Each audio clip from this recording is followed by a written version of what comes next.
It's Friday in Simpsonville, South Carolina, and we're continuing to look at the subject of faith. This is part 3. In part 1 and 2, we learned that the church grows when faith grows. And part 1, we continue to learn that the object of faith has to be God, not ourselves. The third part was the impossible to please God without faith. And then we knew that we needed to pray for God to help us with our unbelief. In the second part, we learned that prayer unlocks faith. That's very important. And that there are 5 products of faith: salvation, peace, confidence, joy, and hope. But there's also resistance. The resistance when we exercise our faith comes from both man and the devil. Man tends to ridicule us when we show faith in God, and the devil does everything he can to cause us to stumble. And that brings us to today's lesson, which is the hurdles of faith. The hurdles of faith. And I don't know about you, but when I tried out for the track team, I could jump over the low hurdles without too much trouble. The pacing between hurdles was more important than the difficulty of going over the hurdles. But when I tried out for high hurdles, it was a whole different ballgame. It wasn't just the pacing between the hurdles. It was the height of those things. Getting up that high. It reminds me of a story. I thought maybe you could use a laugh today. A blonde had a fire in her house, and so she called the fire department. She says, "That's the fire department?" They said, "Yes, it is." She says, "I have a fire at my house." And they said, "Well, how do we get there?" And she said, "Don't you still have the big red trucks?" Okay, so much for that humor. So here we are with the hurdles of faith. The first hurdle is a high hurdle, prayerlessness. You know, there's a lot of things that cause us to be prayerless. Scheduling. We get so busy. We fail to remember that without praying is like starting out on a long trip without getting gasoline for the car. Prayerlessness comes because we also want to trust in ourselves. And sometimes it doesn't make sense to us to pray when we're trusting in our own abilities. So prayerlessness is not only out of the time schedules, but it's also out of our trusting in ourselves too much.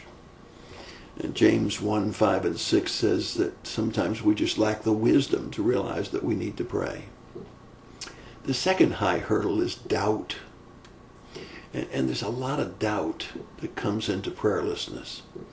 First of all, sometimes we doubt the goodness of God. The devil tried to trick Eve in the garden when he said, "God doesn't want you to eat from any tree of the garden." Well, that wasn't at all what God said. He said there was only one that they couldn't eat of. He was causing them to doubt his goodness. The second part of doubt that bothers us is the power of God. You see, the devil would love to get us to doubt the power of God. And sometimes when we've only had little answers to questions and problems, we don't realize the power that God has through prayer.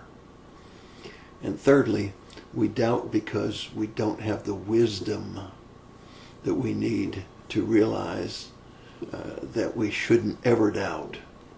God will always answer. It may not always be the answer we want, but God will always answer our prayers. And if we're going to unlock faith, then we better do it through prayer. The third hurdle that you need to understand is that Satan knows how to put those hurdles up in front of you. He distorts the evidence of God and his goodness, just as he did with Eve in the garden. He said, "You'll surely not die." One word different than what God said. "You'll surely die," he said. But the devil said, "You'll surely not die." Second thing that the devil does is he causes fear.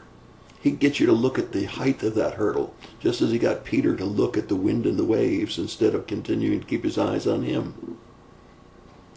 And thirdly, he works on all of our weaknesses, the 3 ways in which we sin: the lust of the eye, the lust of the flesh, and the pride of life. He knows that we have a hard time going over those hurdles.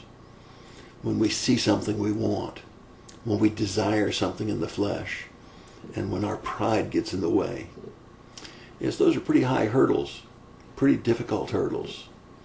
And our faith will never be what it needs to be until we get to a prayerfulness instead of a prayerlessness. And when we believe instead of doubting.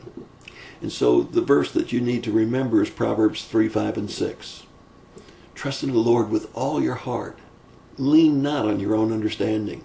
In all of your ways acknowledge him, and he'll direct your path. That's your thought for the day. God bless you and have a great day.